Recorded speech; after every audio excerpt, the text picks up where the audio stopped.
இதை கடவுளிடம் சொல்லத் தொடங்குங்களேன். உங்க வீட்டில் ஆசீர்வாதம், அமைதி, ஒற்றுமை எப்படி ஈர்க்கப்படத் தொடங்குகிறது என்பதை பாருங்க. நான் கடவுள் என்று சொல்வது ஒரு குறிப்பிட்ட மதத்தை குறிக்கவில்லை. எல்லாவற்றையும் தாங்கி நிற்கும் அந்த தெய்வீக அறிவை பற்றி பேசுகிறேன். நீங்க அதை கடவுள் என்று அழைக்கலாம், பிரபஞ்சம் என்று அழைக்கலாம், புனிதம் என்று அழைக்கலாம், அல்லது உயர்ந்த சக்தி என்று அழைக்கலாம். பெயர் முக்கியமில்லை.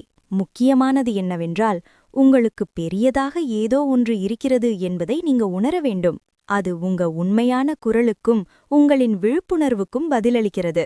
முதல் விஷயம், உங்க வீட்டில் ஏற்கனவே உள்ளவற்றுக்கு நன்றி சொல்லுங்க. இல்லாதவற்றுக்காக அல்ல, ஏற்கனவே உள்ளவற்றுக்காக. நீங்க நன்றி கூறும்போது, எனக்கு ஏற்கனவே கொடுக்கப்பட்டதை நான் மதிக்கிறேன் என்று அந்த தெய்வீகத்திடம் சொல்றீங்க. அந்த அங்கீகாரம்தான் இன்னும் அதிகம் பெறும் இடத்தை திறக்கிறது. இதை சொல்லுங்க, என்னிடம் ஏற்கனவே இருக்கும் அனைத்திற்கும் நன்றி, இன்னும் வரப்போகிறதற்காகவும் நன்றி.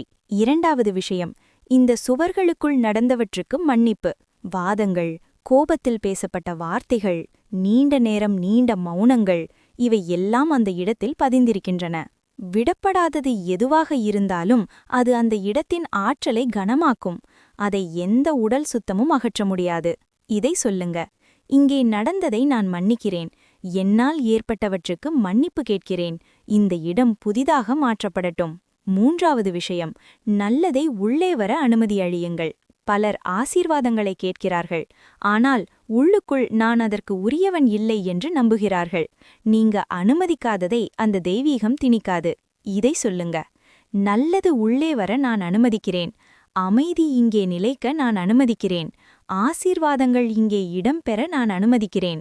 இப்படியான அறிவிப்புகளை தினமும் சொல்லுங்க. ஒரு குறிப்பிட்ட நேரம் தேவையில்லை. உங்க குரல், உங்கள் இருப்பு, இந்த வாழ்க்கை நடக்கும் இந்த இடத்தில் அந்த தெய்வீகத்துடன் பேசும் உண்மையான நோக்கம் மட்டும் போதும். நீங்க இந்த தெய்வீக அறிவில் நம்பிக்கை வைத்து இந்த பயிற்சியை தொடங்க போறீங்க என்றால் கமெண்ட்ஸில் இதை எழுதுங்க. My home is blessed. நல்லதை வரவேற்க கதவை திறக்கும் ஒருவரைப் போல அதை எழுதுங்க. நீண்ட நாட்களாக வெளியே காத்திருந்த நல்லதை உள்ளே வர அனுமதிப்பது போல்.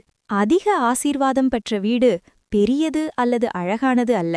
அந்த வீட்டுக்குள் இருப்பவர் நன்றியுடன், மரியாதையுடன், ஒளியில் நடக்க வேண்டும் என்ற உண்மையான விருப்பத்துடன், தெய்வீகத்துடன் பேசும் வீடுதான்.